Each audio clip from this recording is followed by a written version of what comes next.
we're focusing in this particular training tonight on the struggles of the seriously off the derech children, the ones who have gone. Here, let me show you something. This is for children who've grown up in a frum home, brought up in a frum family, who have at least 4 out of 6 of these criteria. As you can see, they're frequently at war with their parents. They're struggling to stay in school, or they've been thrown out of school. They stopped eating kosher, stopped keeping Shabbos, they do drugs, and they're sexually active. By the way, you can follow these. I may be jumping backwards and forwards. They're in the handout, although I'm not going to go with the handout through all of them in order. I'm going to fly through in different directions. The push isn't time to give justice to it. But to understand the sugya, we're taking the hardest, most struggling groups of kids, our Yiddish kinder, from our homes, and to understand what exactly happened to them, what is the problem they're dealing with, and what's our choiv kaddish to bring them back. What can we do to help them? We cannot possibly help them if we don't versteh what's the problem in the first place. When I started, I became a therapist some 32 years ago.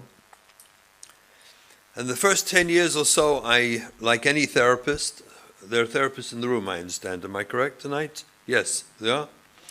Like any good therapist, the first 10 years, you desperately try to work out what on earth you're doing. Get supervision, you're clueless. You try not to let anyone know that, but nevertheless, you're really clueless, and you try. And it's a process. With Chinuch and good supervision, it takes a long time. About 10 years into it, I realized this problem of kids going off was a serious, serious problem. This wasn't just the odd kid here or there. This was epidemic. This was happening all over the place. Kept as quietly as it could be because parents were so embarrassed and ashamed of it. But nevertheless, this was growing. This was becoming a magefa. Obviously today, years later, less mandapolik, that we've got a huge problem with children going off, and to my experience, most people do not chap what the problem was, and therefore are somewhat clueless about how to treat it and how to help the kids come back. If you don't understand the problem, how are you going to understand the solution? In 1999, the Jewish Observer published, that was the only magazine in those days, some of you may remember it, the Jewish Observer. So they published an article written by a very, very fine mechanech. He's not alive anymore. But he wrote an article on the sugya of struggling kids. And in that article, his premise, they brought out in a little gray box to highlight the chashivas of this premise.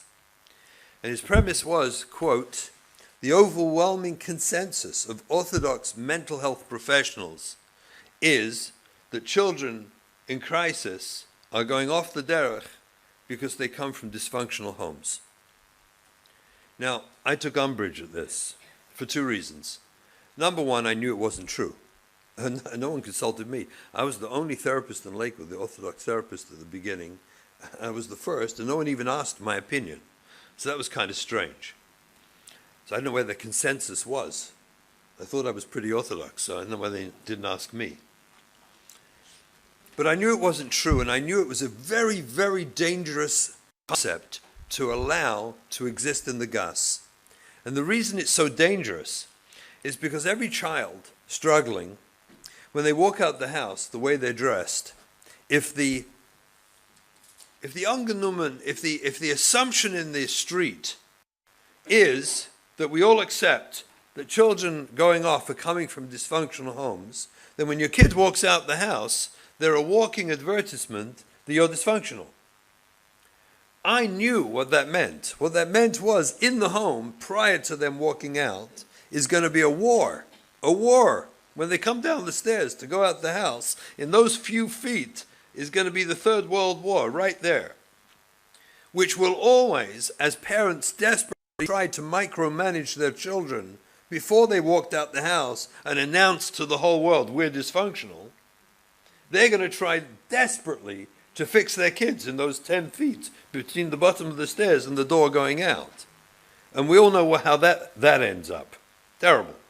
The micromanaging of children to try and stop them announcing to the world we're dysfunctional actually greased the rails to cause kids to go off quicker and worse. So I knew I had to speak up. I also knew it because my wife and I had our eldest daughter who had gone off, was struggling then, and we were not dysfunctional. I was positive of it. I asked her. She said we're not. So it has to be true. So I knew we weren't dysfunctional. And here we have a kid who's struggling. And I also knew what damage it was doing to so many kids and families. It was destructive. We've been battling this notion for all these years. I've done a ton of research.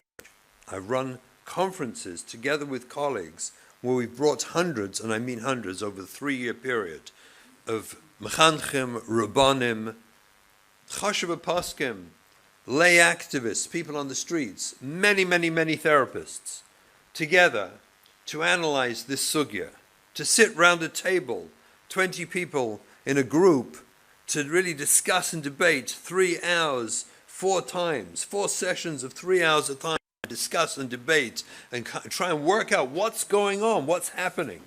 And we did this over 3 years. And we published on this at the end and began to get a better sense of what's happening. And still the world, you read in the literature, they still would prefer to say dysfunctional homes. See, the reality is this, and it's a very, very important idea. What came first, the cart or the horse? If you have a child in your home who's in this 4th level, 4 out of 6 of these criteria, that means they're seriously off the derech. You have a child like that in your home, and you're actually zeicher to work with someone or know someone who understands this sugya and how to help that child come back. You will do things under the framework of what we call crisis chinuch that will bring your child back to health and will quite likely bring them back to Torah mitzvahs. While you're doing it, you're going to, as I'm going to explain tonight, you are going to absolutely, unhesitatingly do things outside the framework of normal chinuch abonim. This sugya is crisis chinuch. In this sugya, we walk outside the framework of normal chinuch habonim. You let it go, because that's not this sugya. And in sense, you allow, listen carefully to the language, you allow your home to be in dysfunction.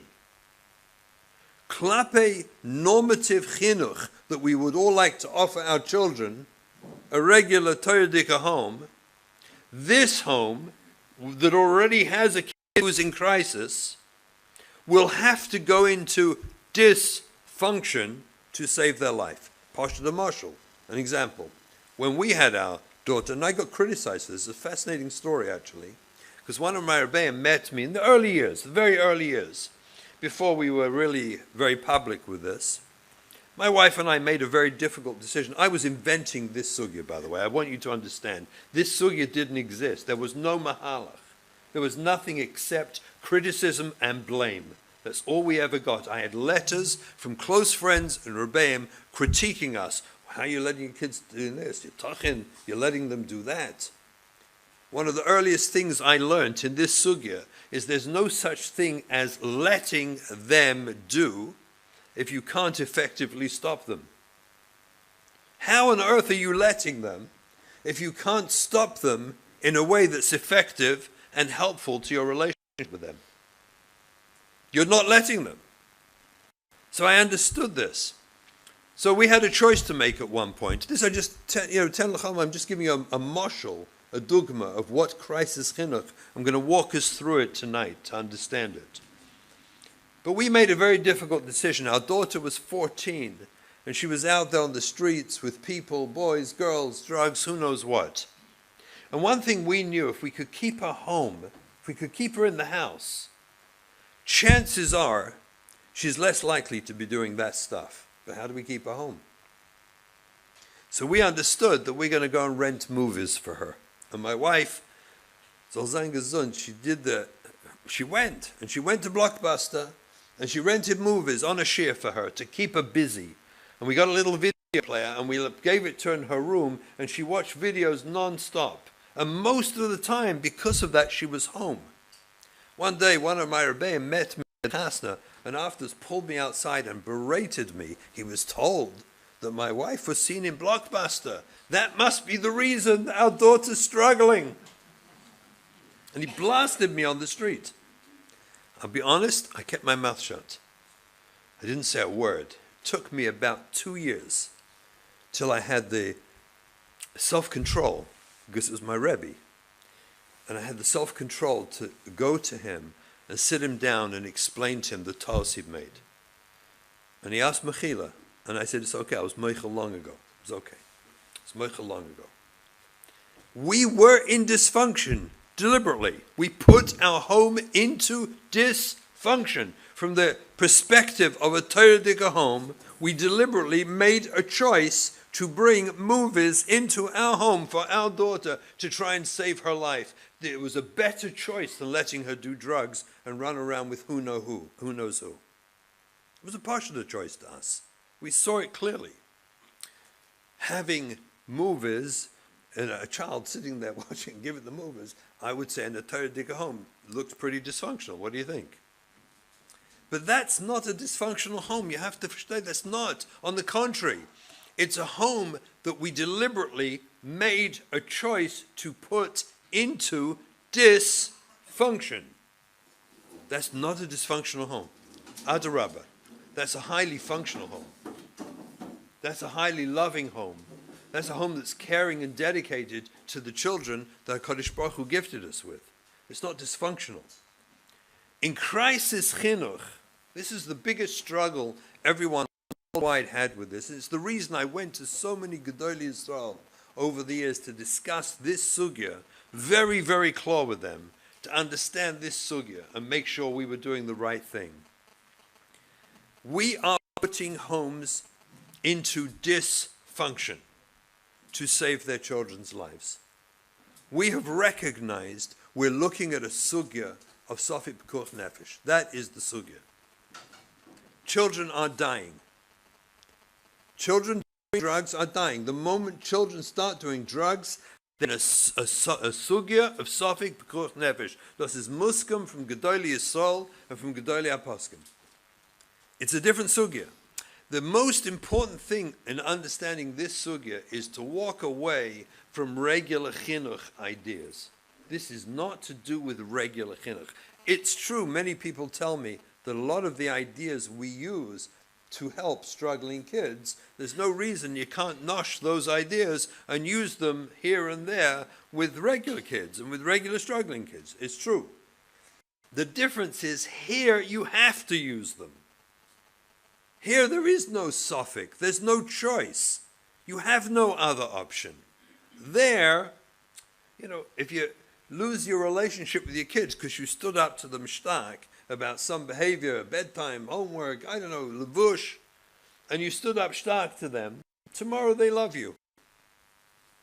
Tomorrow they love you. Regular chinuch, you stand stark, and tomorrow they love you. What's the problem?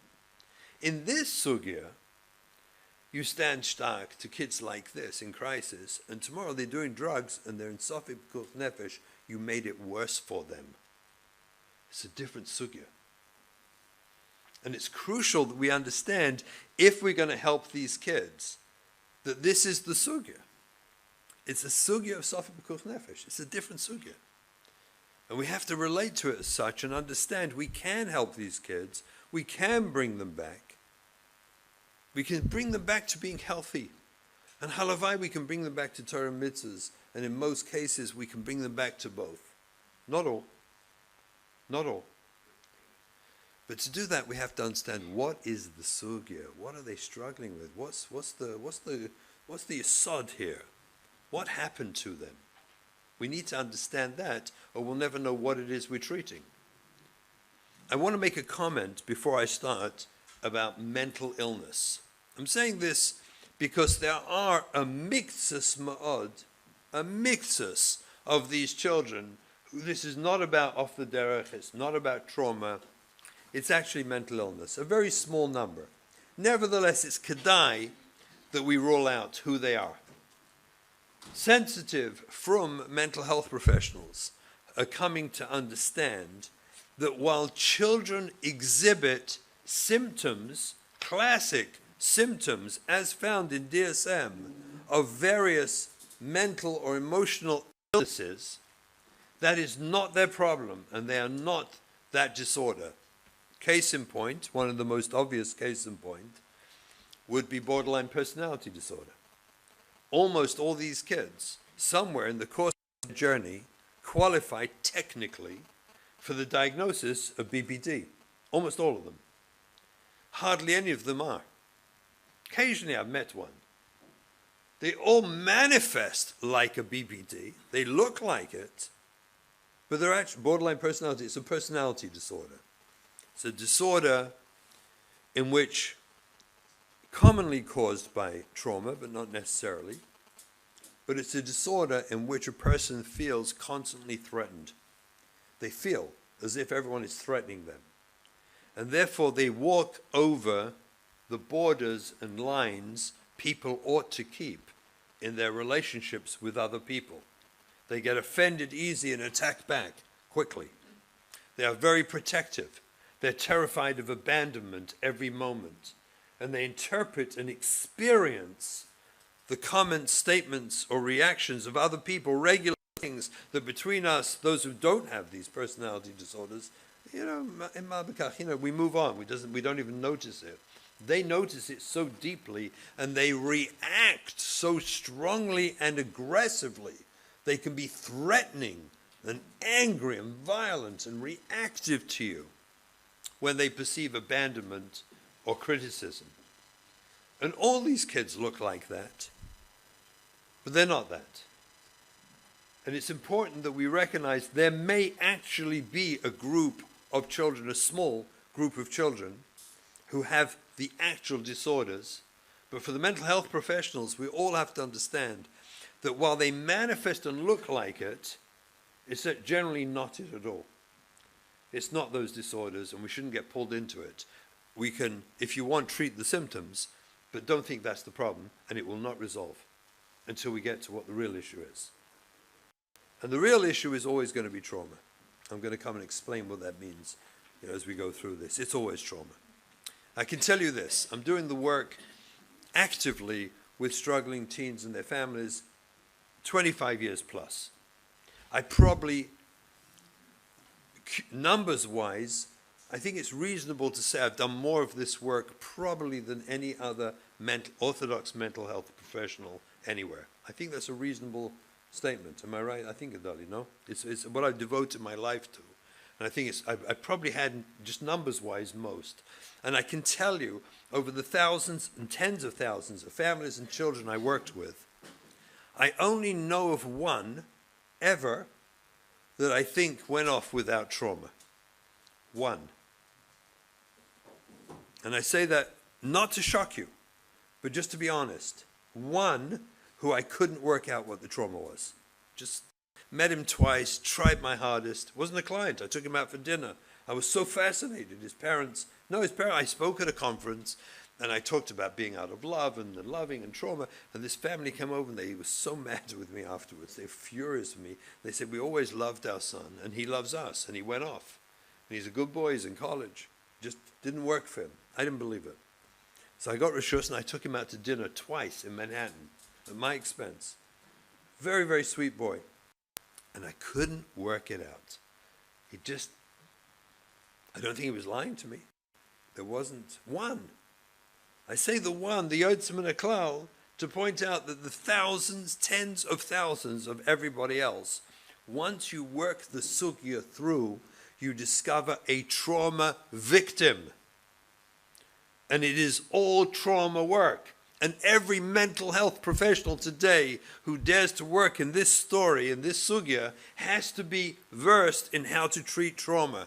At least how to know it, how to recognize it, how to understand. If you refer it to someone else, that's fine too. But you have to know the sugya of trauma. You have to know how to smell it, read it, feel it, if you're going to reach these kids, because it's always trauma.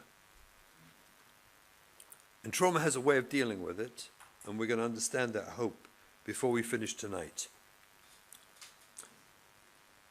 I want to tell you, I'm going to make a difficult statement, and I say this respectfully to the Rabbanim and Mechanchim, Dayanim. When we refer parents to a Rav, we can't do work without a Rav. We know one thing, there is no family with a struggling kid. You know, we belong to communities. We live in kehillas. We go to shuls and yeshivas.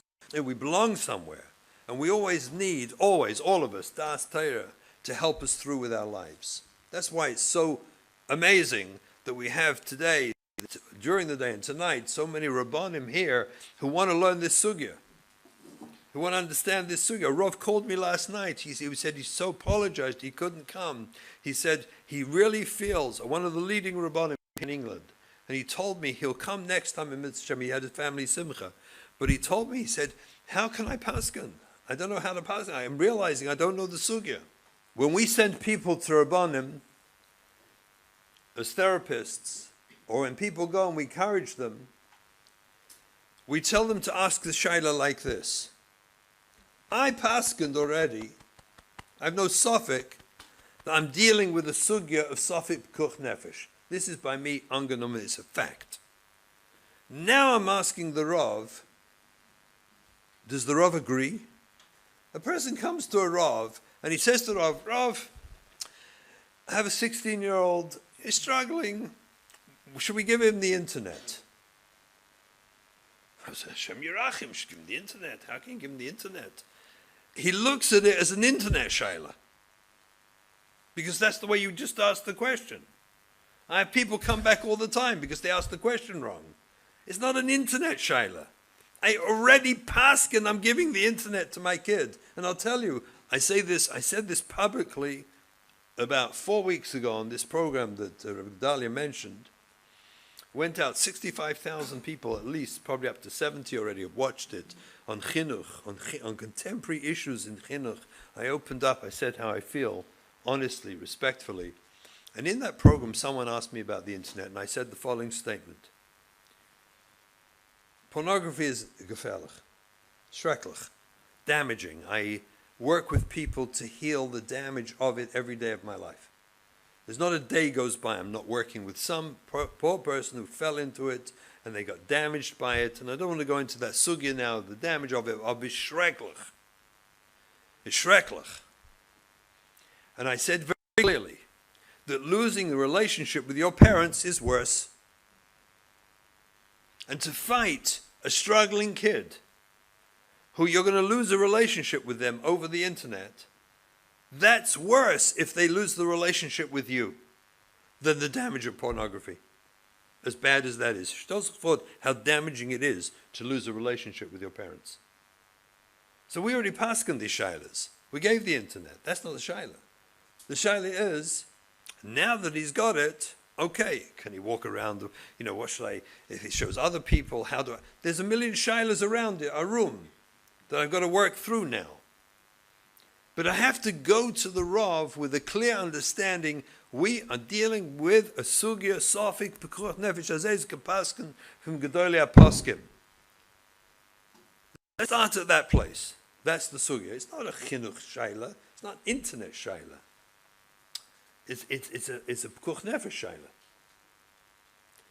And we have to. That's why I'm so grateful every time Rabbanim show and want to learn and understand this sugya properly. It's so profound because you can save lives once you understand this. And midach, you can ruin lives without understanding this. Very quickly, normative development. To understand trauma, you have to understand normal development. Normal development of a person is a mitzvah l'sheves yitzara. Period is 2 mitzvahs, right? It's period, having babies, and l'sheves yitzara, to bring up a healthy citizen. The Eibishter wanted to fill the world with healthy people. The way I understand it, Magda, I spoke to many gedolim, many rabbanim about this.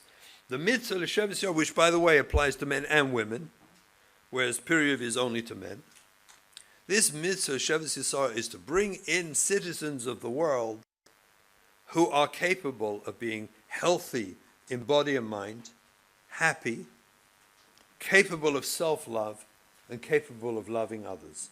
That's the chayma, that's the person we want to bring in this world. That's what we're meant to bring up. And 0 to 2, that's what we're doing. That's what we're meant to be doing. In normative chinuch, that's what we're meant to be doing. Bringing up children to be healthy people.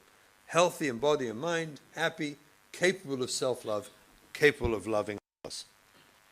We're meant to make it, where they can't do anything wrong, 0 to 2. It's just a happy geschmack of life. They pour the whole bowl of Cheerios on you, you laugh. They draw a crayon on a freshly painted wall, you laugh, take pictures. That's why it's meant to be 0 to 2. That's the Shabbos Yitzhar. The next stage on that comes, if you do that well, and do that consistently in normative chinuch, the next stage is limit setting. We set limits.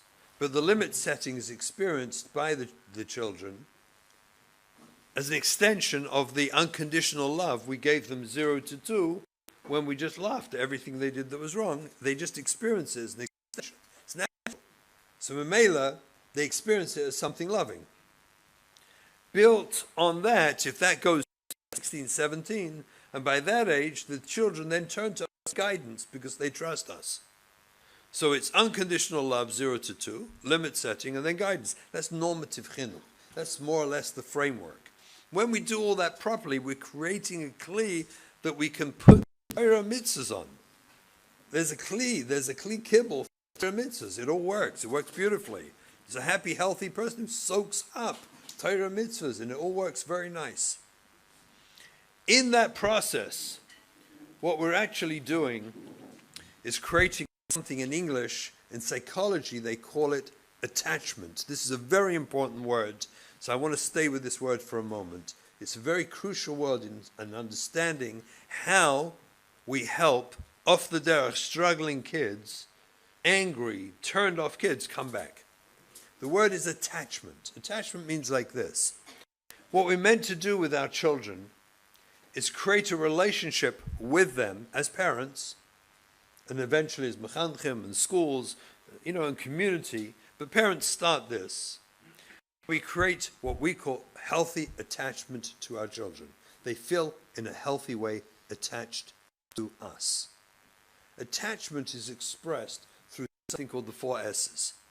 And the 4 S's means like this. Safe, they have to feel safe in their relationship with us. We protect them. We make sure they feel safe.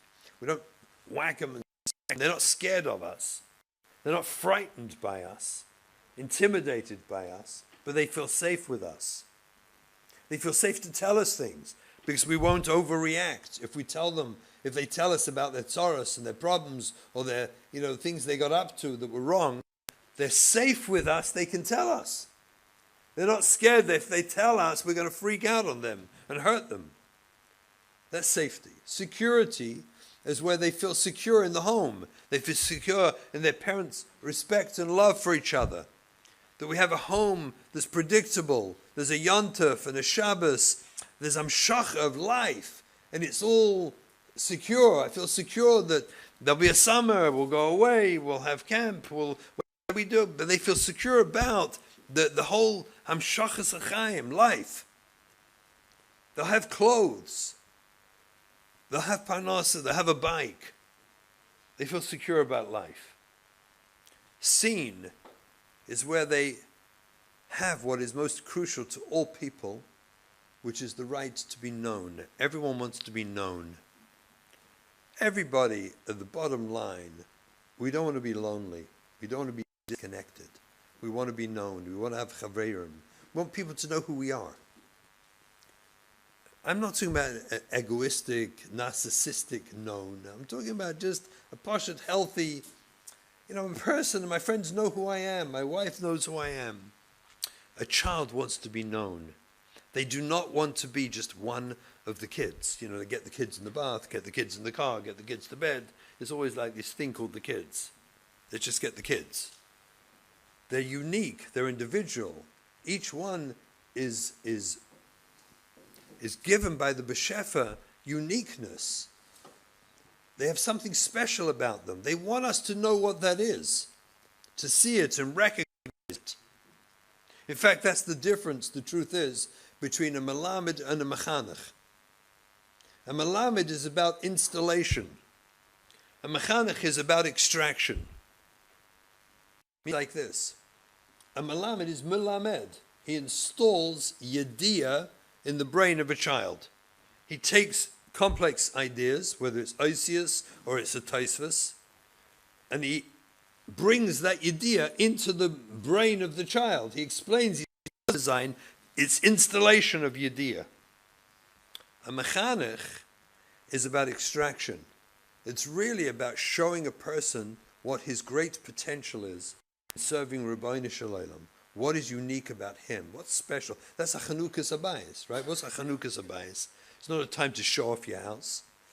It's a time of dedication to the potential that's licked in dem shtub. We're going to make a Shabbos, a Yontef. We're going to bring up a family. It's the potential of the shtub. That's a Chanukas Abayis. So a mechanech is about bringing out, recognizing the uniqueness of a child and showing it to him and helping him orient towards that. Bring him in his derech. Show him who he can be. Show him his greatness. That's seen. That's the third of the S's. That's to be seen. And soothed. When we grew up, the world changed. It's an under drasha, nish for now. I have it online somewhere. Because the kasha any normal person has is, I didn't grow up that way. I know when I grew up, soothed was not a very high on the list. When we got whacked in school, we got a zetz. The first thing my father did, Rasham, was give you a zetz because you got one. Oh, you got punched? Don't do it again. Right? There wasn't much soothing going on there in that world after the war. This world, it's utterly changed. It's a Messias, it's a for tonight. But the fact is the world changed. Children changed. The Messias of children changed. I can prove it, not now. There's no time, but I can prove it to you. It's a fact. And not just our world. It happened in the Goyish world first. And then it filtered down in the 60s, 70s, 80s into our world. And by the 90s it was Chai V'Kaim, where basically the concept is Chutz B'Yazki is there used to be a lid on society up until the 50s where there was a natural respect for elders. Up until the late 50s, it existed. Maybe 60s in England. We'll give you another 10 years. But it existed. By the end of the 60s, 70s, that lid started coming off. And by the 80s, it was gone. I remember when I first gave workshops, I would walk into schools to give a workshop. And I'd go to the door. A child would come over to me, elementary school kid. They come over, say, "Can I help you?" I said, "Sure, I'm coming to see the..." "Oh, let me take you." They'd open the door. They'd show me where to go. Beautiful. Now I go into a school. First of all, I'm completely ignored by everybody, all the kids. Eventually, I buzz enough, so someone lets me in. I open the door, and a whole bunch of kids pile in under my arm, knock me off my feet as they pile in and disappear. And I'm still holding this door and have no clue where to go. And that's normal. The lid of respect, of natural respect for elders, is gone. When that lid came off, it caused all sorts of havoc in the world.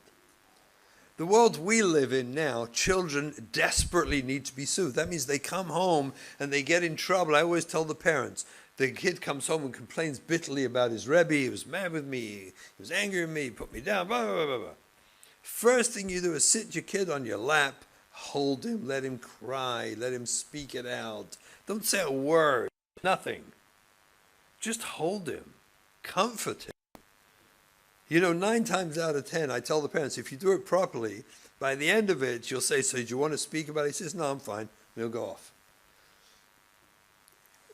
You don't have to say anything. He just needed to be soothed.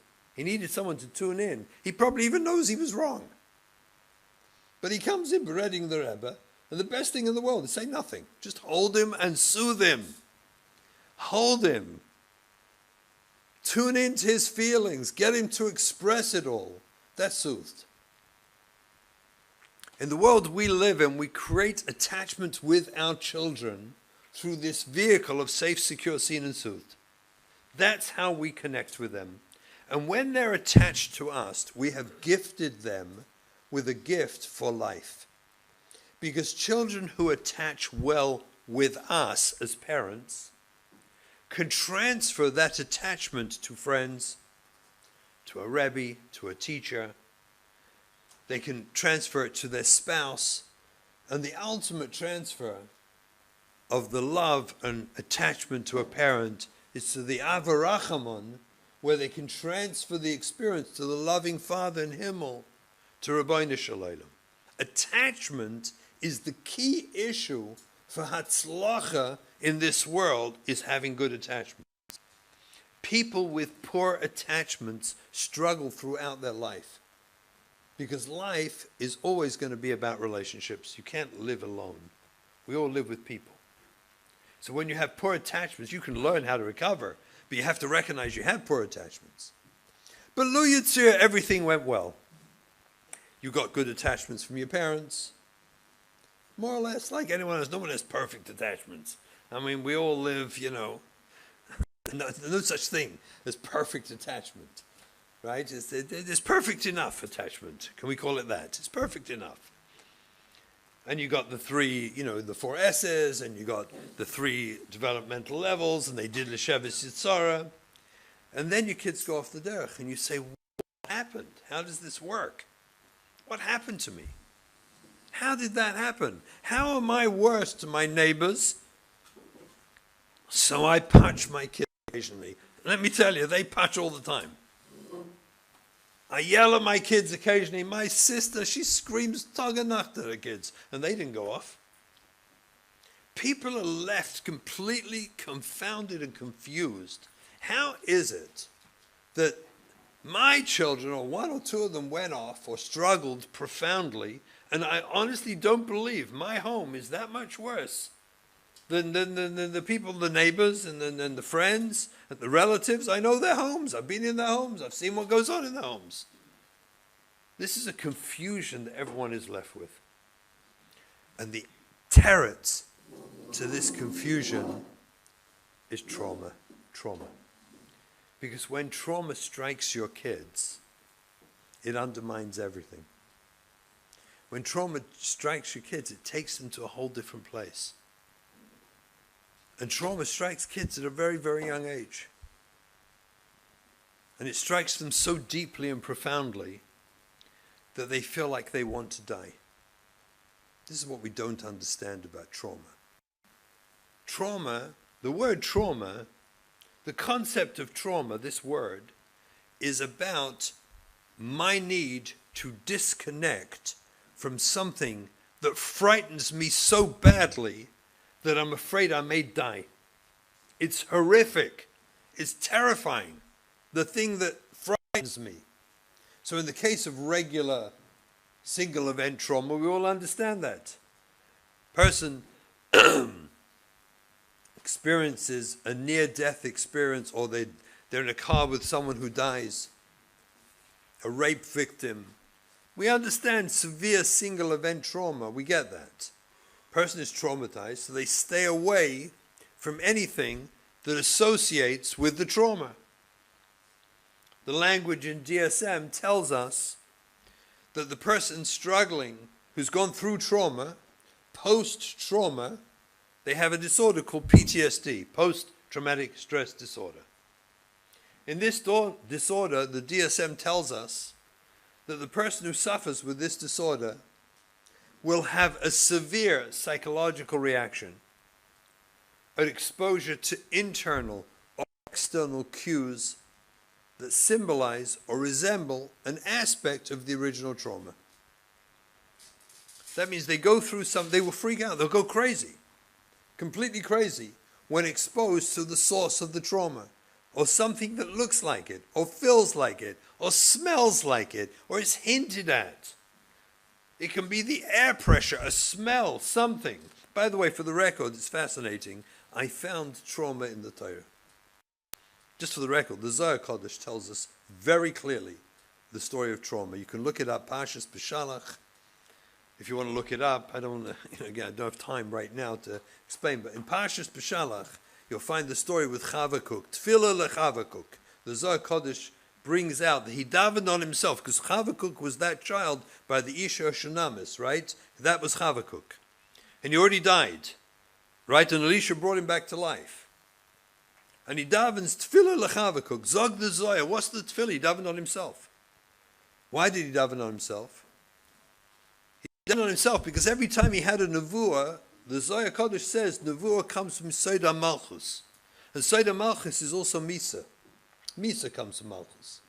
And every time he had nevuah, he was reminded of death. He'd already died once. And he became so terrified. The Zohar says he was mizdazeah. He was shaking and terrified and frightened every time he had nevuah. So he davened to Hashem to overcome the terror he experienced every time he had a nevuah, because he had PTSD. Mamish there. You'll see it often a mamish in the Zohar.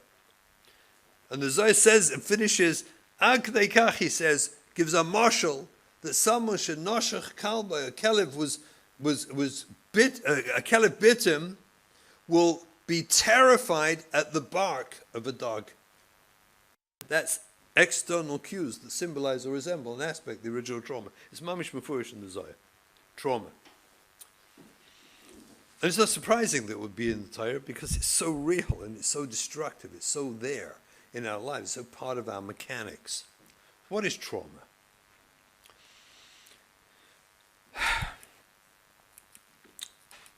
See, I'm just rushing through some of these. Here, what we're dealing with, you see, the problem is the trauma our kids go through is not a single event trauma. It's something we call complex trauma. Mental health professionals will know what I'm referring to. Complex trauma is actually almost a myriad of little micro traumas that they coalesce together cumulatively, cause terror in the person for any number of different stimulants that could have caused it. In other words, any one single event wasn't enough to be life-threatening. But when you put them all together in complex trauma, you have so many different events that can trigger the person and cause the same result. And what's the result? The result is disconnect. Remember, in trauma, anyone who's traumatized, HaKadosh Baruch Hu made them react in a way where you disconnect from the source of the trauma. You run away. You don't run to it. You run from it. You go into classic fight and flight. And if you still can't get away from it, you go into freeze. Disappear completely. The experience of trauma is to run away, is to disconnect. And when we understand the source of the trauma to our children, which is why it's so crucial for mechanchim to understand this, because so much of the trauma is tied up with this. From that, we can learn how we can heal them, how we can bring them back, how we can reconnect, because all trauma treatment is ultimately about reconnection. Because the damage of trauma is about disconnection. And there's no life for someone disconnected. Because we're social bria. We have to live with people. Complex trauma is really what these children are struggling with. And let me see if I can explain what these traumas are. I'm going to speak very openly. I mentioned this morning, the Bala Ma'or mentions, has a shaila in Pashas Nayach. It tells us about the behemoth tahiris and the behemoth she'ena tahiris. But later on we find when it talks about tum and taira and kashrus, the Torah tells us behemoth tameus. So why does it over here say behemoth tahiris v'she'ena tahiris? It's more lashon, it's more words. So the Torah says, tells the Balamor, because when we have to be respectful, with language, we don't want to say language. The Torah will even use more words, but to say lashon aki. But that's over there. It's sipuri maisim. Therefore, the Torah does that. Abazog the Balamor over here in kashrus and in tuma, it's halacha l'maisa. In halacha l'maisa, you have to say it the way it is. So I'm going to The way it is, please forgive me, because this is halacha l'maisa. This is the sugi of Safik Pekuch Nefesh, and I need to say it the way it is. I did research over the years. I ran these conferences I mentioned to you, and we came up with 24 risk factors. Risk factors that were in the person, like learning disabilities, hearing problems, ADD, things that existed within them. Family risk factors, things like divorced homes, foster care, adopted children, things that existed in the family system. And environmental risk factors, things that happened to them outside, that just happened to them, which included sexual abuse. I took the 24 risk factors and I went on to Eretz Yisrael primarily and around America to programs, the programs, I guess we can call them, that worked with struggling teens, boys and girls.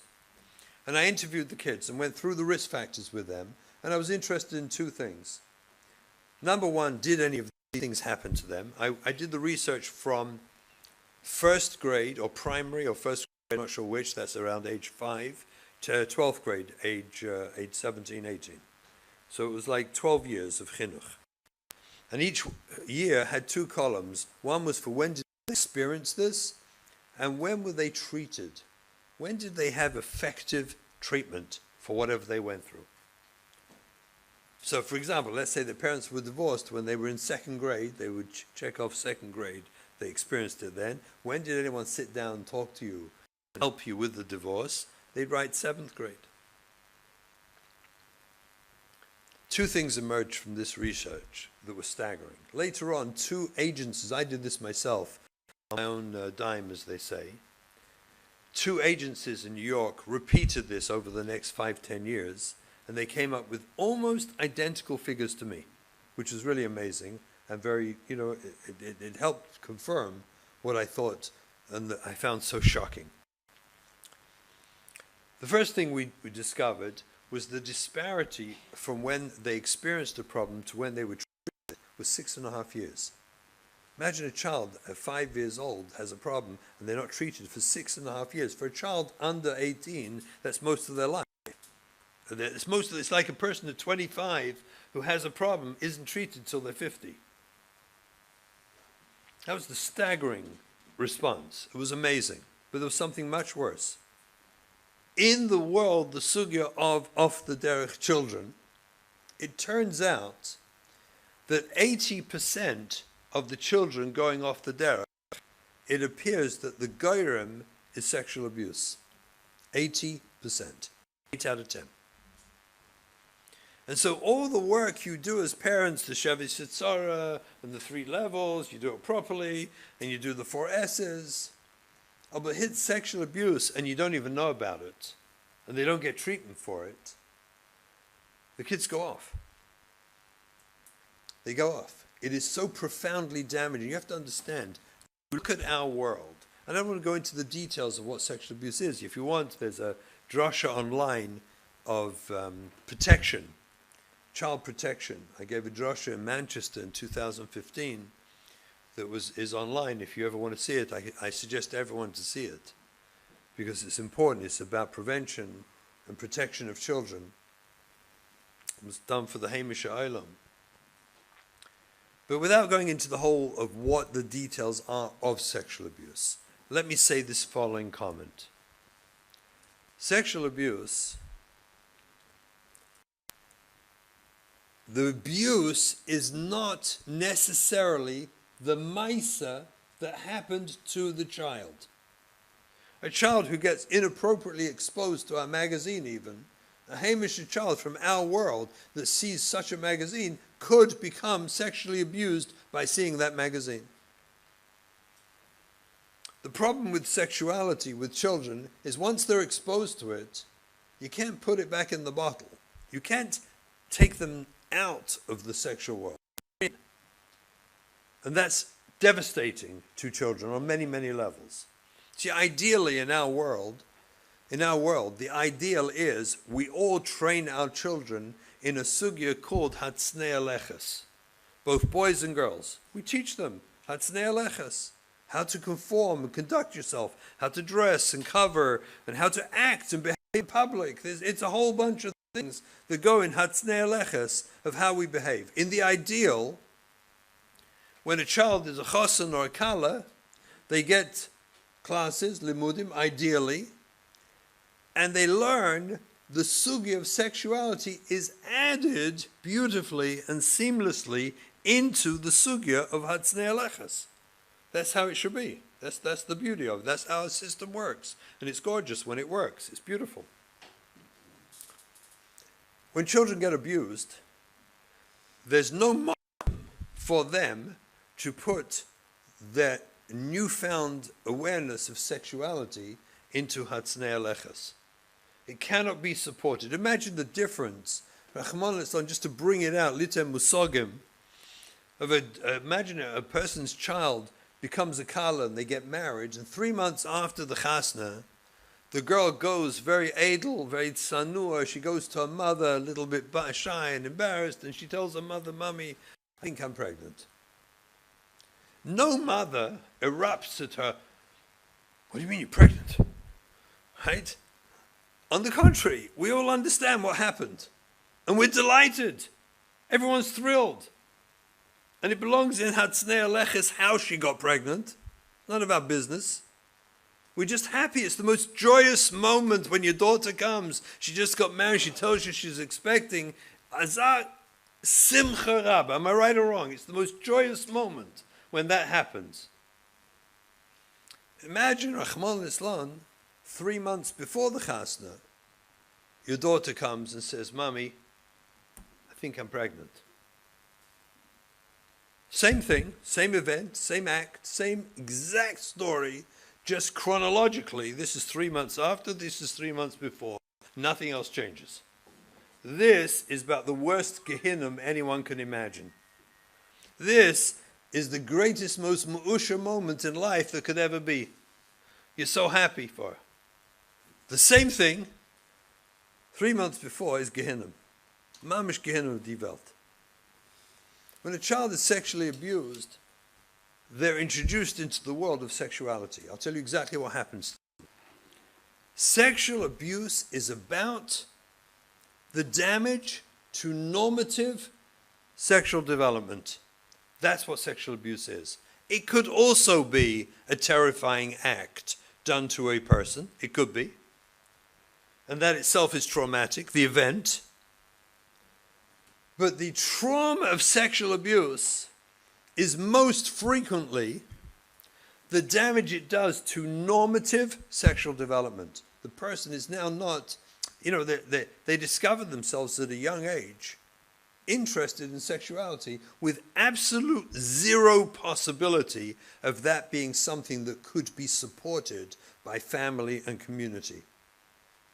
On the contrary, these kids, when they're touched at a very young age, they feel special. Why do they feel special? They feel horrible too. They hate the whole Maisa and they find it most and disgusting and everything else. But at the same time, it's usually done to them by someone much older, 3-4 years older. When a child has someone 3-4 years older than them showing interest in them, especially in such a personal way, it actually gives the child a sense of chashivas. It's embarrassing, it's disgusting, it's frightening, but it's also amchoshev. It's like if an older kid comes and reads a book to a younger kid, the younger kid feels very special. If an older kid goes and plays Lego with a younger kid, they feel very special. Older kid is taking care of me. Every time an older kid shows interest in a younger kid, it makes the younger kid feel choshev. In this sugya, amongst the horror and disgust and nausea that goes with it is also that I must be very special if that person's interested in touching me this way or having me touch them this way. It makes me special. That damage is permanent, and I'll tell you why it's permanent, until we treat it. And the treatment is complicated. It's permanent because in their brain there's a wire connected to self-esteem. There's also a wire connected to sexuality.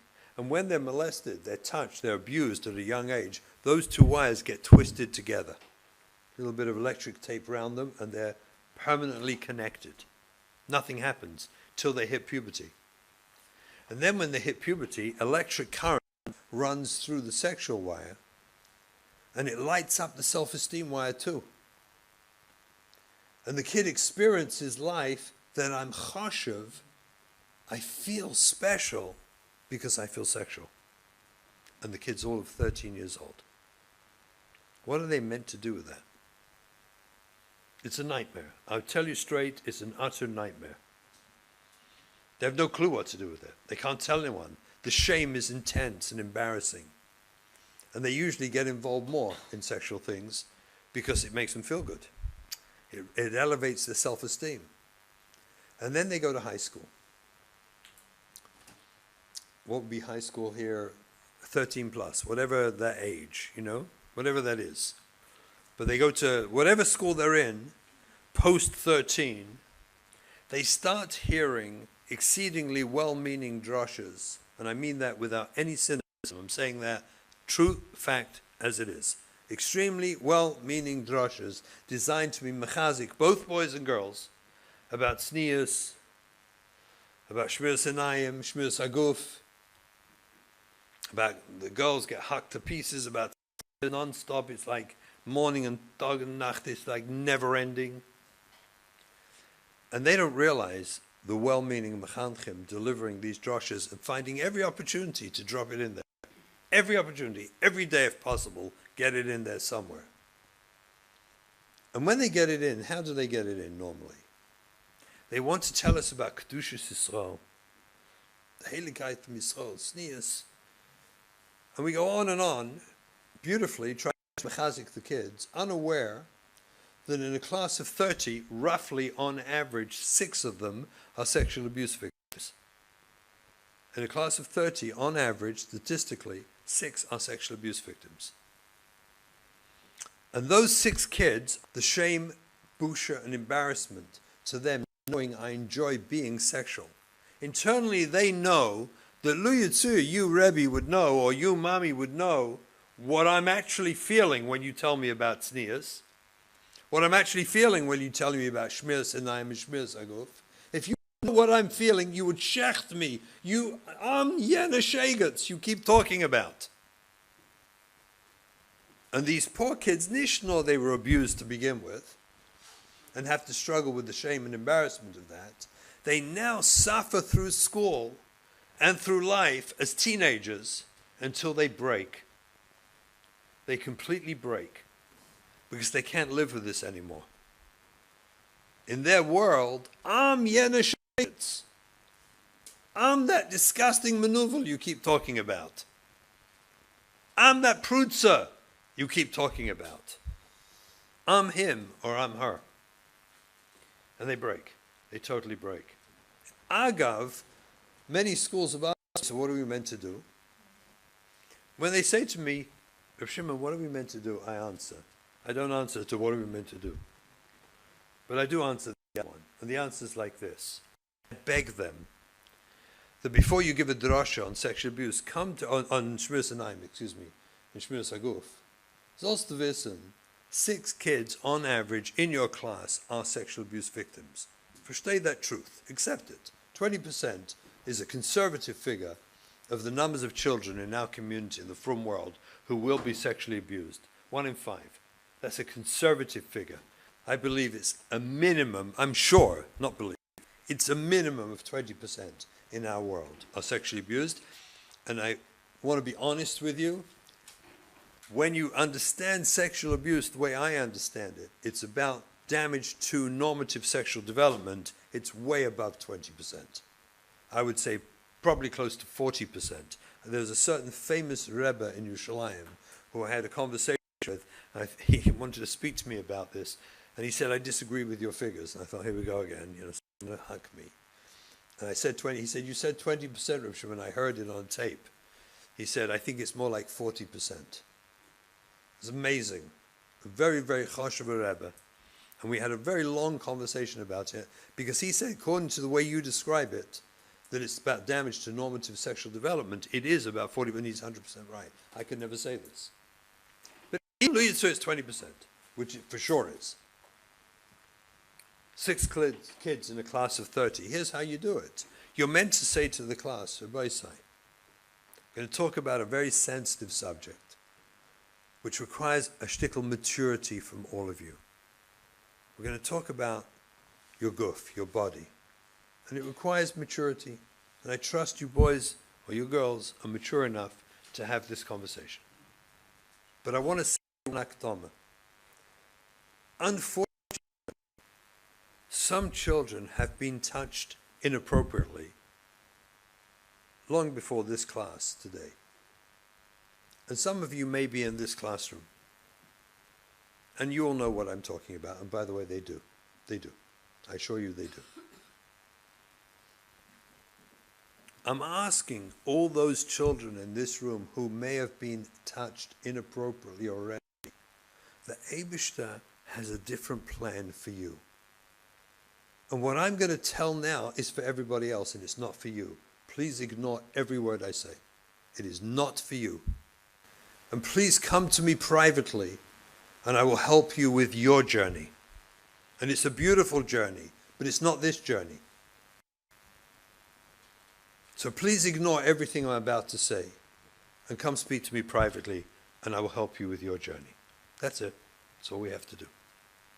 There's no such thing as resilience for sexual abuse, but imagine what happens to the kids who are sitting in our classrooms. They've been abused, which is bad enough to begin with. It destroyed normative sexual development because now they're interested in it. And now they come into your classrooms and they have to hear that they're a shegitz and a goy. They're a prutzer. They break from that.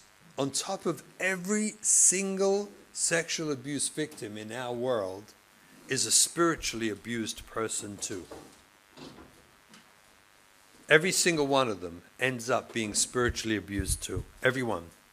And as we explained before in trauma, the reaction of trauma is to separate from the thing that's traumatizing you. You will have a severe psychological reaction and exposure to internal or external cues that symbolize or resemble an aspect of the original trauma. The very fact of a Rabbi or teacher talking about it will re-traumatize a child right there in the classroom until they break totally because they want to kill themselves. They'll do drugs. They'll do anything in the world to block the feeling of pain and rejection, and the fact that I'm an officially gestempeled goy gomer. That's what I am.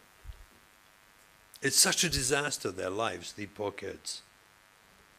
Many of them find, the girls especially, but also some of the boys, the only way they cope with it is acting out.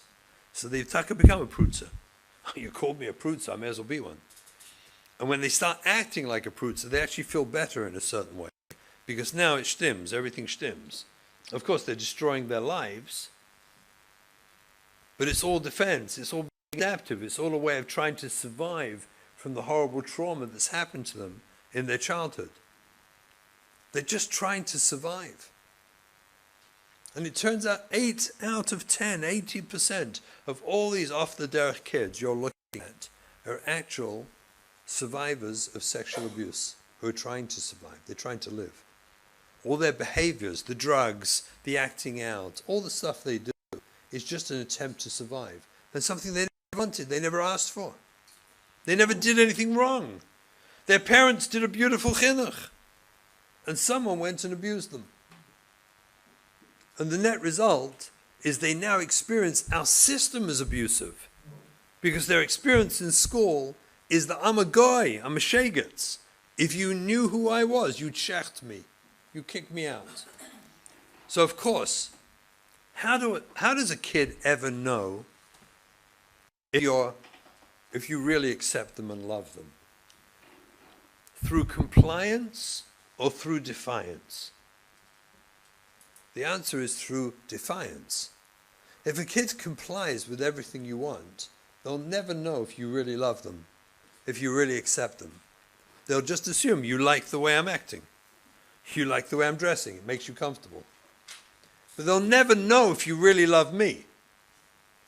And it's only a kid that acts defiant that could ever discover whether or not we actually love them. We actually feel they're a human being who's worthy of being loved It only comes through defiance. It cannot come through compliance. So the kids act out and defy, and in that moment, you've walked into crisis chinuch. This is where this is the chalois of crisis chinuch.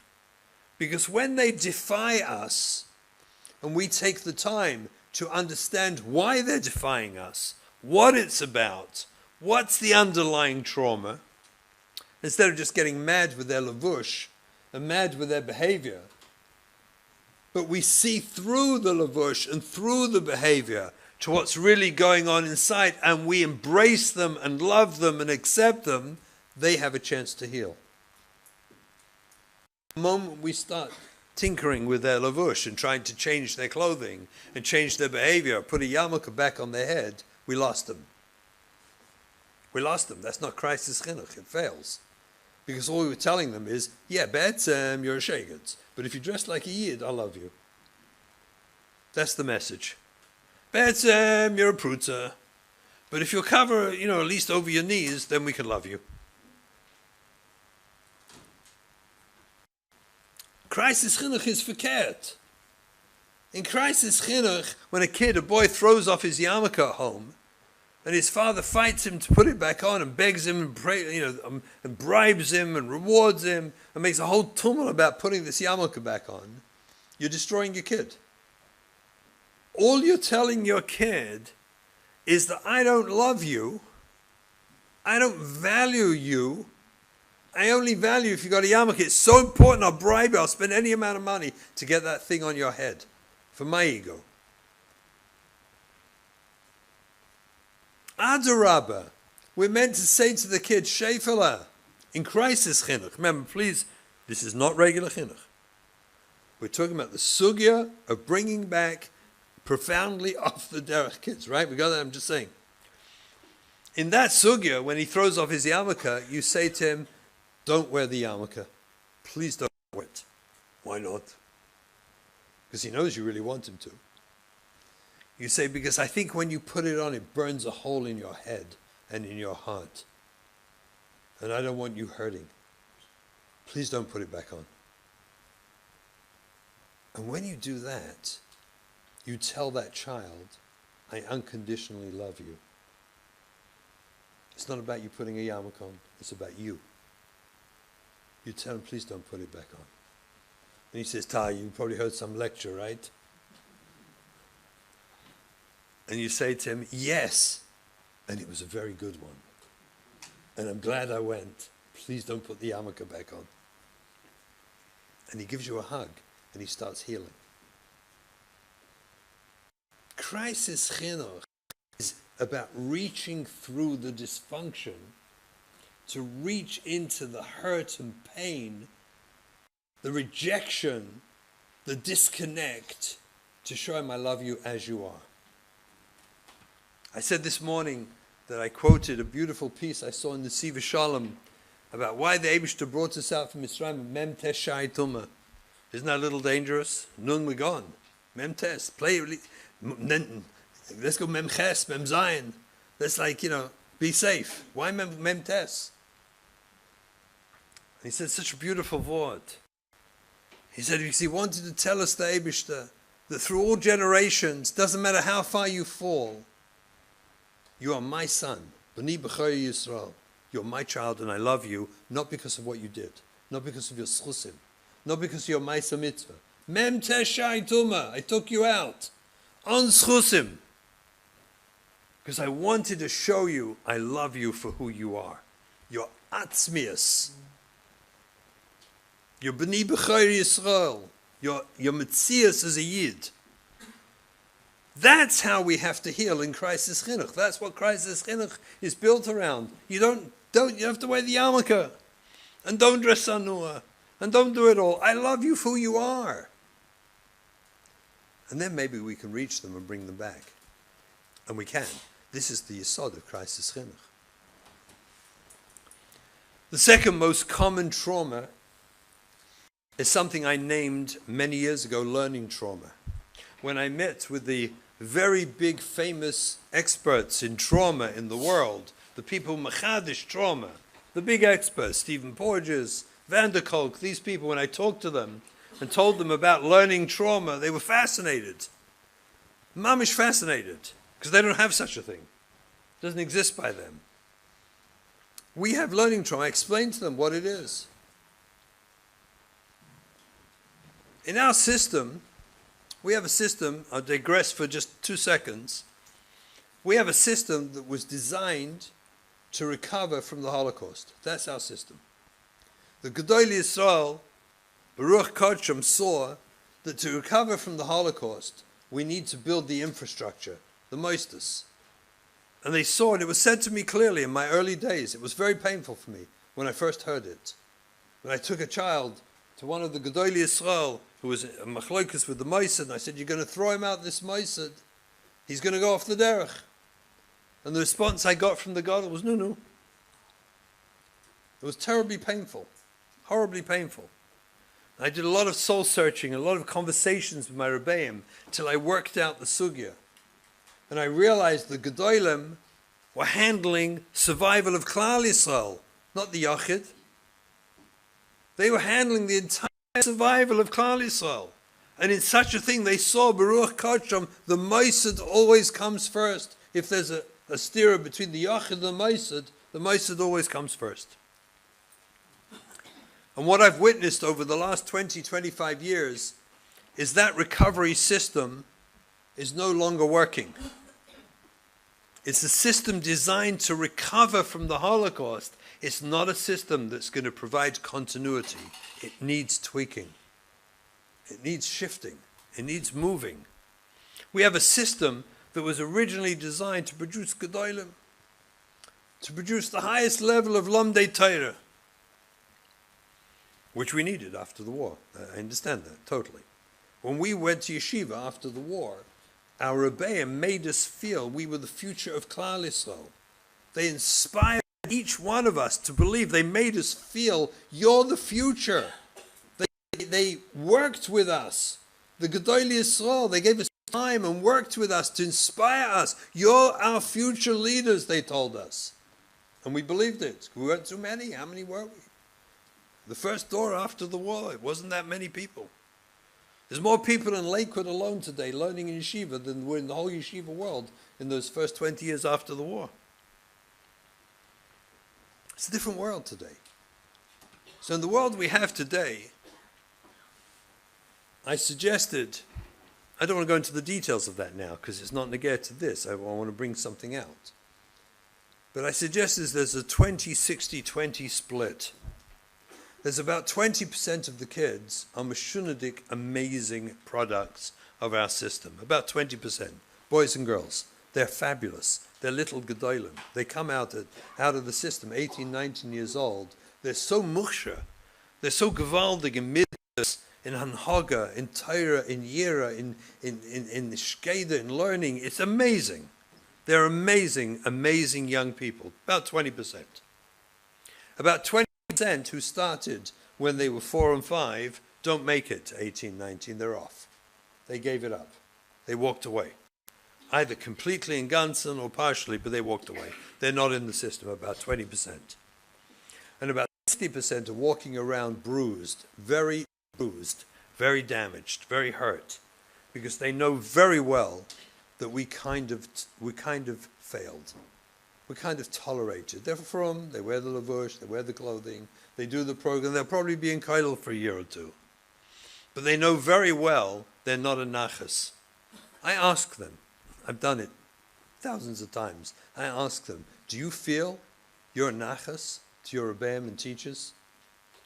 To your parents? Do you feel you reached a level of learning and Torah where you're a real nachas to them? Be honest with me. And 60% say no. And 20% walked away. That's very bad news.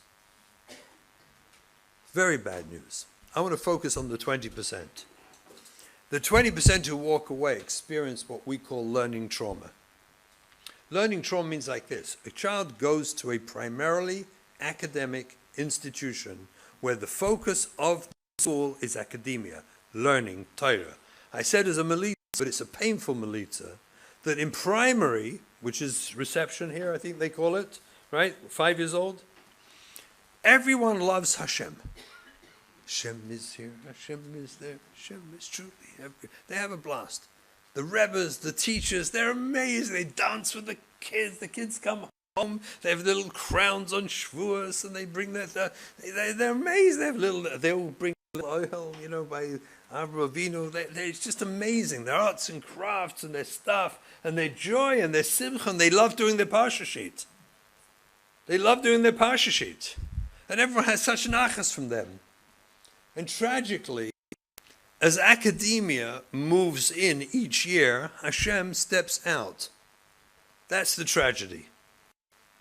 Their relationship with Hashem steps out every year. More academia steps in until the kids feel disconnected from HaKadosh Baruch Hu. They don't feel that joy anymore.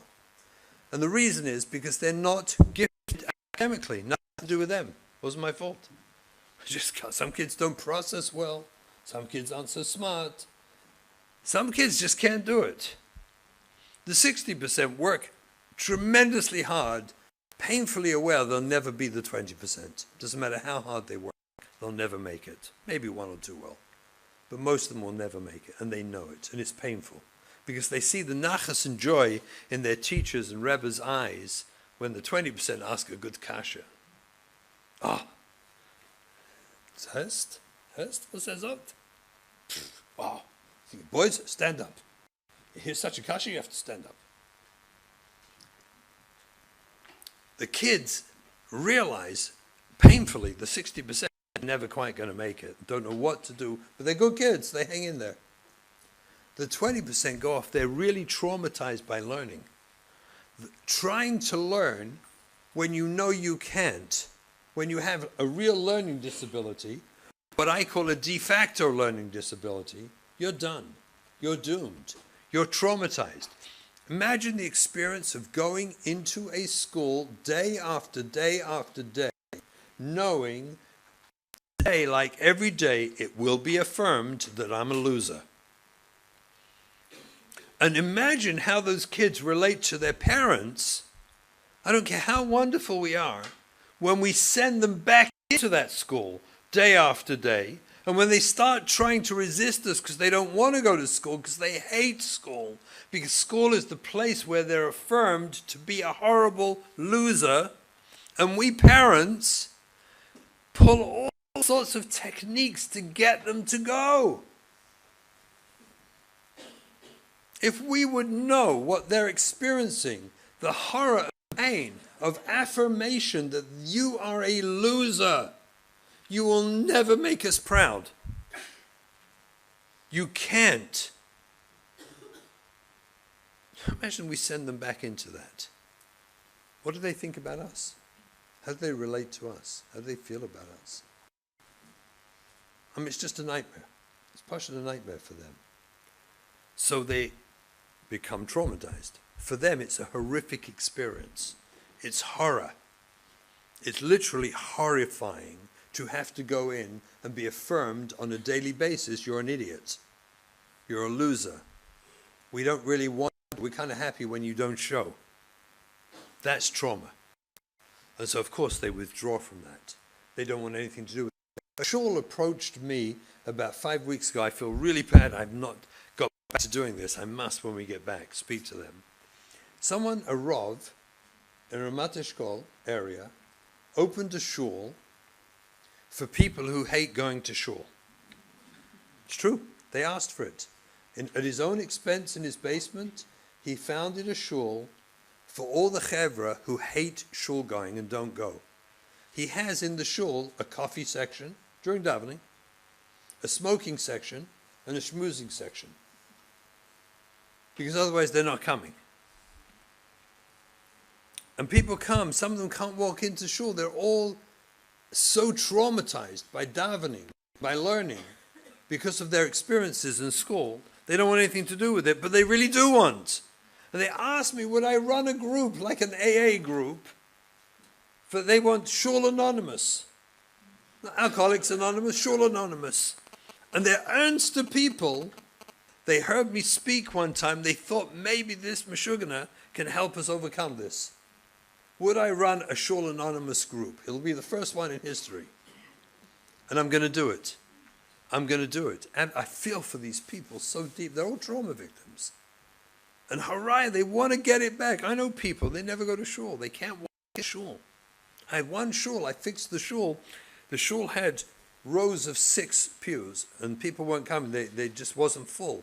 I walked to the shul, I told the Rav right away what your problem is. I say, are those rows of 6, are they 3 and 3 together or 6?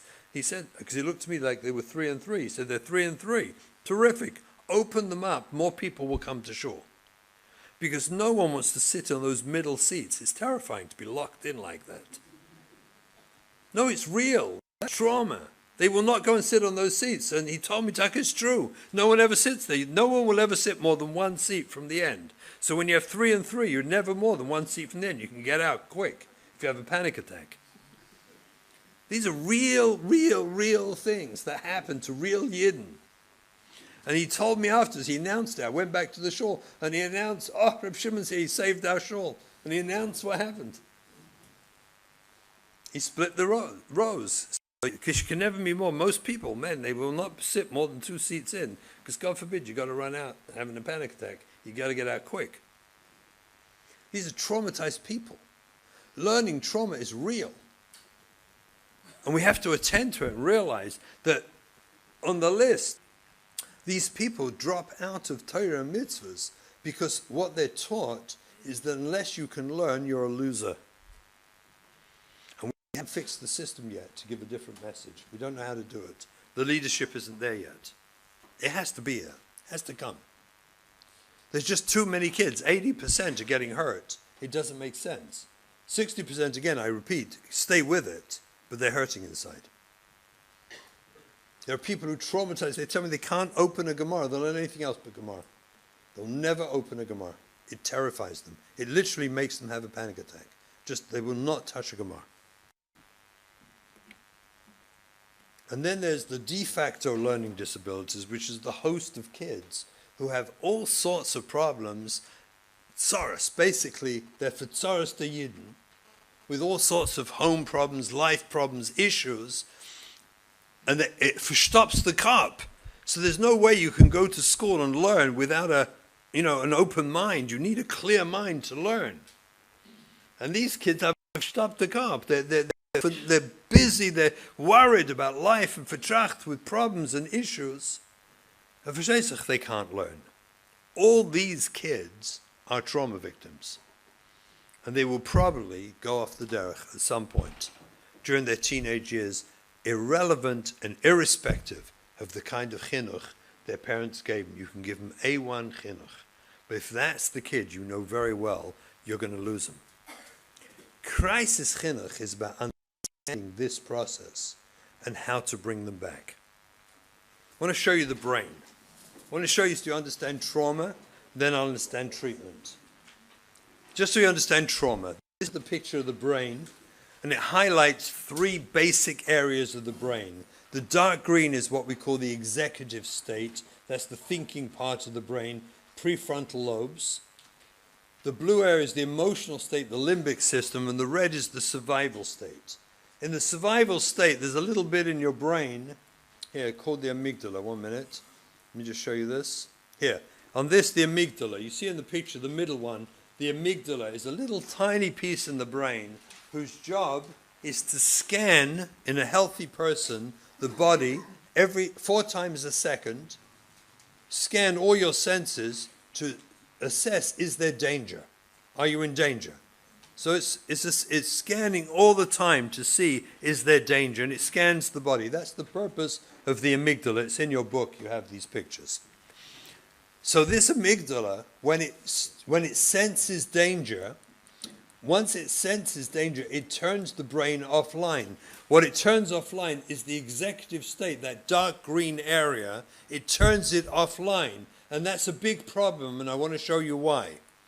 Look with me at the prefrontal cortex. This red piece is that dark green piece, the executive state. You got it?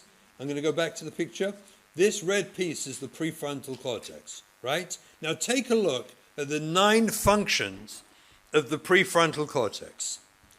Empathy, insight. Think about the kids who are struggling, who are really struggling when they're offline and angry. This is what they don't have. Empathy, insight, response flexibility, emotional regulation, body regulation, morality, intuition, attuned communication, and fear modulation. All those 9 kaiches are offline when the amygdala triggers and puts a person into a trauma state. It shuts down that free front, because the mashal I give is with a bear. If you're on a Chol Hamoed trip and you're sitting on your rug there, whatever it is, what's it called? The thing they sit on a Chol Hamoed trip. What's that? Blanket, that's the word, blankets, thank you. You're sitting on your big blanket and you're having fun with your family and you're eating, lunch, and 100 feet away, out the bushes, walks a bear, a small bear, medium-sized bear. Well, here's what you're not meant to do. You're not meant to say, oh my gosh, look at that cute bear. Look, everyone, kids, get in the picture. Go stand next to the bear. Let's get a picture. Look, it's such a nice... No. You're not meant to say, 1 minute, I heard a drasha on bears in the summer. Someone said, what's that? Is the black one is the dangerous or the brown one? One of them is not dangerous. Do you know, Yankee, you have any idea which one? No. What you're meant to do is your amygdala goes bing, and you immediately say to the kids, get in the car. Everyone, get in the car. Leave everything, leave it, get in the car. And everyone jumps in the car as quickly as you can. The amygdala takes you offline. So you don't have access to the prefrontal cortex and do stupid things like taking selfies with the bear, or declaring and debating what type of bear it is. You just get in the car. That's the purpose of the amygdala, to make you immediately offline. This part is offline. It turns it offline. For safety, for survival. That's trauma. That's what trauma does. You get traumatized, you go offline, and you go for survival. Even the limbic brain goes very much offline too. And you end up in the red part, the survival state, where you're basically offline. That's the mechanics of trauma. Do you see that? Look at this. A healthy brain, take a look at the bottom of that. That's the prefrontal cortex. Do you see that? The healthy brain, those 2 red dots, that's the prefrontal. It's upside down. Do you see the back and the front? The front is the bottom. The front of the head is the bottom of the picture. So the prefrontal cortex, you see, is lit up in a healthy brain. Take a look at the PTSD brain, the traumatized brain. It's all over the place, which is actually what the kids are like, all over the place. In trauma, that part's offline. I'll show you another picture of it. Take a look at the healthy brain. Now it's the top. The top part is red. You see it's all lit up on the left. Beautiful, the way it's meant to be. The one on the right is an MRI of an abused brain. Take a look how the bottom part is lit up and the top part is not so lit up. The bottom part is the survival. That's the survival brain. That's the bottom part. The top part's offline. Now, we said before that when you're offline in a trauma state, when you're triggered in a trauma state and you're offline, you don't have access to the prefrontal cortex. You don't have access to those nine qualities, those 9 functions, the prefrontal cortex. When you're offline, when your amygdala triggers, because you get triggered into a trauma state, you don't have access to that. So if that's the case, imagine how cruel it is to say to someone, just get over your trauma. Just get over it. How ridiculous is it to say to someone who's been traumatized, that let me see if I can reason with you about your problem. I mean, do you understand? It's inherently unreasonable to reason with someone who is unreasonable because they're offline. Who's the fool here? Trying to reason with someone who's offline is reasoning with someone who is unreasonable. So there's no debating or discussions or talking or schmoozing. There's no option to explain to him. Just learn. Just learn. If you do more, if you work harder, you'll be matzliach. And you tell him the whole story of some Gadol B'Yisrael, the Baruch Shama, and he stood before the Aron Kodesh and he opened it up and he done, wow. You just traumatize the kid, he's gone. Because ultimately he knows very well that the only joy we're ever going to have in him is if he's a learner. And this poor kid who was exposed to sexuality, and she, it makes her feel good. And yet everything about it tells her she's a prutza. And we want to reject her, get rid of her, hate her. The lives of these kids is so diabolical, it's so horrible, it's so painful. If we would enter for a moment, you know, all the crazy things they do to adapt, to live, to survive. They do it to bury their pain. Kids don't do drugs because they think it's a smart thing to do. Kids do drugs because they're hurting like crazy. And one day someone offers them some drugs and they do it and they stop hurting. Why wouldn't they do it again? And huadin, everything else they do, watching movies and TV and everything else. And then they get lectures, you're wasting your life. Don't you see you're wasting your life? By watching those movies and doing drugs, they're staying alive because they're blocking the pain. I once sat with a girl, I had a program in Yerushalayim. My wife and I had a program for struggling teen girls from America and England. One day I sat with a girl, she's 17, 18 years old. And she was a cutter. She cut her flesh. You know what cutting is? They cut their flesh. She cut and burnt. She had many cuts and burns. And I asked her one time, because I didn't understand the sugya, this is going back many years, I didn't understand it well. I was sitting about 2 feet away from her in my office. I had a little therapy office in Yerushalayim. And I asked her, could you explain it? I don't understand it. And she says, you don't understand about pain? She wanted me to, she was a sexual abuse victim. I don't usually say the words badly sexually abused because they're all badly sexually abused. But the volume of her sexual abuse was awful. It wasn't just the impact on her life, the actual events were themselves traumatizing, horrible. And she lived in a world of pain, very, very Torah dika home. Was, in those days, we didn't have the understanding we have today, so she was totally rejected. Totally rejected. She was seen as a danger. No one understood yet the sexual abuse. It hadn't come out. By the way, to the mental health professionals, an aside, one of my pet peeves in the world is the number of kids I work with who are sent to me, because I'm not a first-line therapist anymore. You know, I'm booked up. So people almost always go to other people, 2 or 3 other people, before they ever get to me. And I often meet kids who, first thing they say to me when I come in, don't ask me about sexual abuse. I wasn't sexually abused. Everyone asked me. I wasn't. I don't want to talk about it. So, of course, now I know they were sexually abused. Okay, fine. But that's not the point. They come in, and their previous therapists, 3 of them, asked them if they were sexually abused. They said no. They said, you sure? And I was like, no, I'm telling you, no. And they come in 100% convinced and telling me if I even talk about it, they're leaving the office. And I have a very simple intervention I've developed over the years I'd like to share with the mental health professionals. And it works like magic every time. I mean, every time. I always say to the kids, I respect it, and it may be true, and that's fine. I'm with you, I'm not going to ask you. Could I do something else instead?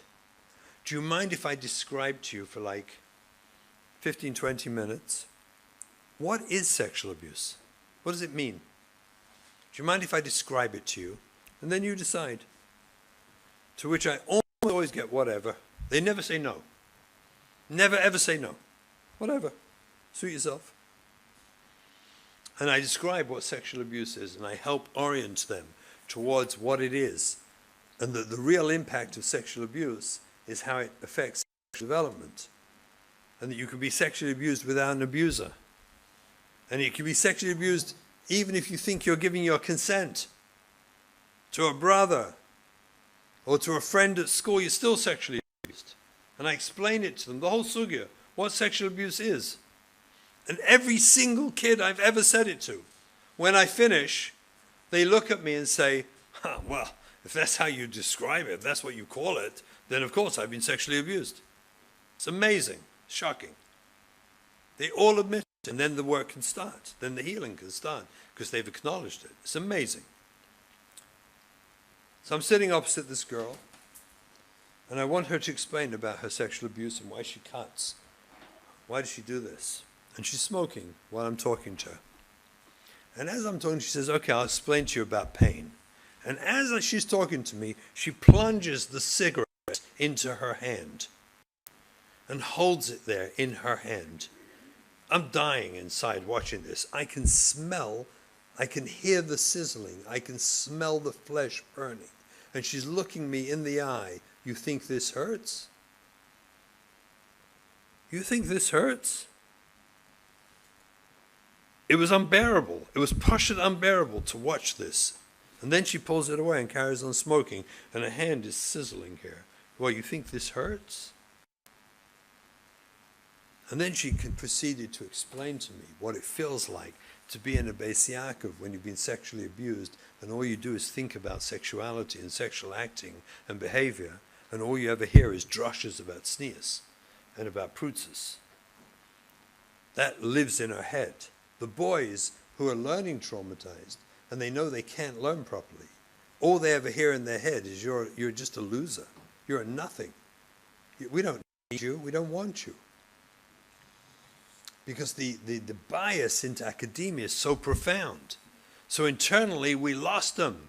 They disconnect. They run for the hills. They run for cover. They want to get as far away from us as they can. And they go OTD. Having said that then, what's the refuah? What's the refuah? How do we get them back? The answer is fascinating in its simplicity. It's that we see them as people. We connect with them as a tzelem Elokim. We reach inside their dysfunction. We reach inside their pain. We reach inside their adaptive behavior, the drug use and everything else, and we validate it and understand it and accept them for who they are, despite their clothing, despite their drug use, despite their behavior. We reach beyond that and we see them. It's like the pasuk says when the Eibishter gives teichacha to Moshe Rabbeinu by the snare, and he says they can't bring him out. He can't, they're not going to listen. And the Eibishter says to Moshe Rabbeinu, Roya Ra'isi, I see, I really see the suffering. And their pain, I see it. And Zog the Medrash, Ato Moshe Roya Ria Achas, V'ani Hashem Roya Shtei Re'iyas. Ato Moshe Roya, you see the Chitzonius, you see the Sabrachenkeit, you see what they look like after 210 years of slavery. You see Mem Teshai Tuma. You see the clothing, the actions, the behavior. You see their hopelessness. So of course you look and you say, how am I going to bring them out? Ani Raya, says the Eibishter, Shtei Re'iyas. I see the pneumius of the pneumius, the kusta de chiyusa. I see the life force. I see the etzem Elokim. I see what's their pneumius, their truth. That's why we're going to bring them out. Because I see that. Crisis chinuch is reaching inside through all the baggage on the outside, which is only adaptive so they survive. They behave that way, they do drugs, and they're sexually active, and they behave the way they do and dress the way they do to survive. They do it to survive because they want to die otherwise. And we, parents, communities, Mechanchim, teachers, rebbes, all of us, we're all shluchah d'rachmana. We reach through that. We reach inside that. You know when we reach inside it best? When they defy us. When they defy you, see, when they comply, they'll never know if you love them. Because they think you're just complying. So that's why you love me, you like my lavush. You can only reach inside and heal a struggling kid when they defy you, when they fight you, and you look away, you look beyond, and you look through it, and you see them. You see the atzmius, the tzelem elokim shabai. You see the yid, you see the b'nai b'chai Yisrael. You see a human being, you see your child. You see a son, you see a daughter, you see a precious child inside who's been wounded and hurt. And when you reach through, you reattach. I said the sugya, attachment was the issue because they're not attached. They detach through trauma. Even if you gave them attachments, you helped them, but they detach because that's what trauma does. Remember, trauma takes you away from the source of the thing that scares you. You run away, fight and flight. You want to get away from it. You don't want to stay there. That's what trauma does. And therefore, when we reach through it, we reattach to them, reconnect to them, then and only then can they heal. If they comply, they can't heal. They're just in hiding. But when they're in defiance, when that kid throws off the yarmulke in your house, and you go over to him and say, good for you. I want to tell you in Chinuch, just as an agav, we have mechanchim here, but I just want to tell you in Chinuch, something fascinating. There's another drosha, it's one of my chinuch droshas, but I just want to make an observation. It's identical. You can borrow these concepts, and these concepts can be applied in regular chinuch. And I want to give you an example. A Rebbe is teaching Mishnayos, and he's finished Mishnayos, and it's time for Chumash. And the Rebbe says to the boys, put away your Mishnayos, boys, take out the Chumashim. And all the kids, except for Yankee, put away the Mishnayos and they get the Chumash out. And Yankee sits there, ignoring you. Old-fashioned chinuch, you would yell at Yankee. Yankee! Yankee, wake up! I said, put away your Mishnayos. You walk over. Yankee, I'm warning you. I'm warning you, put away your Mishnayos. And you know the story how it ends. He ends up thrown out, and who knows what. He's defiant, he's off. In the new face of chinuch, you say to boys, put away the Mishnayos, take out your Chumash. And Yankee sits there ignoring you. And you whisper to him, Yankee, Mishnayos, put away. And he ignores you. Listen carefully. And you walk over to Yankee and you whisper in his ear, please don't take out your Chumash.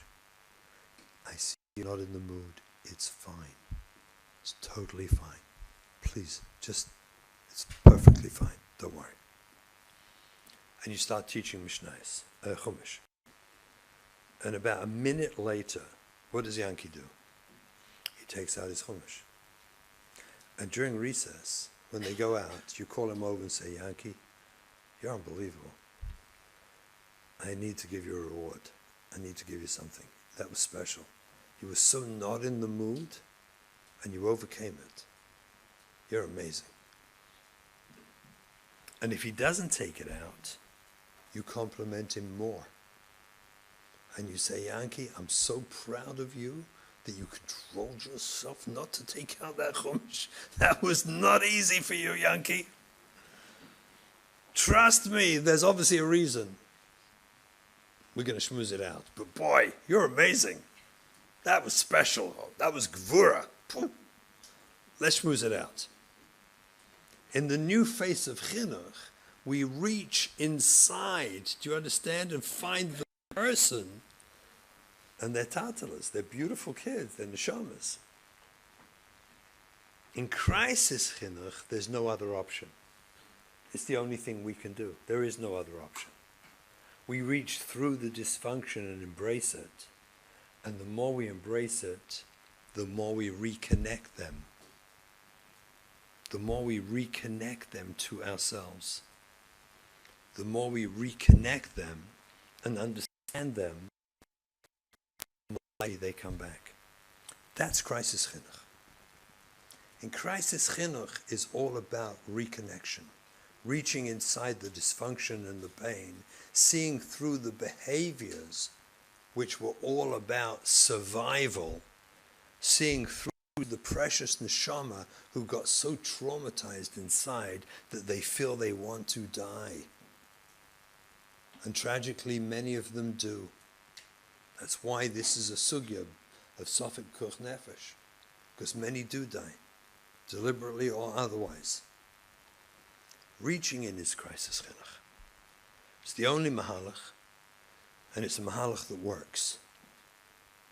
And together, as Klal Yisrael, we have to embrace this, understand this, support parents in this, not make them feel criticized when they put their homes into dysfunction to save their children, but to support them, understand them, give them chizuk, give them idud, praise them and elevate them, and show them how proud we are of them for saving their children's lives.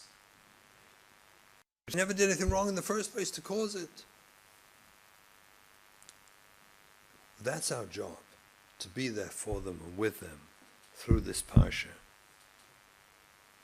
May Hashem help us all find that true honesty, that we can really reach each other and be there for each other. Mahurachim, Afatarachim. Thank you.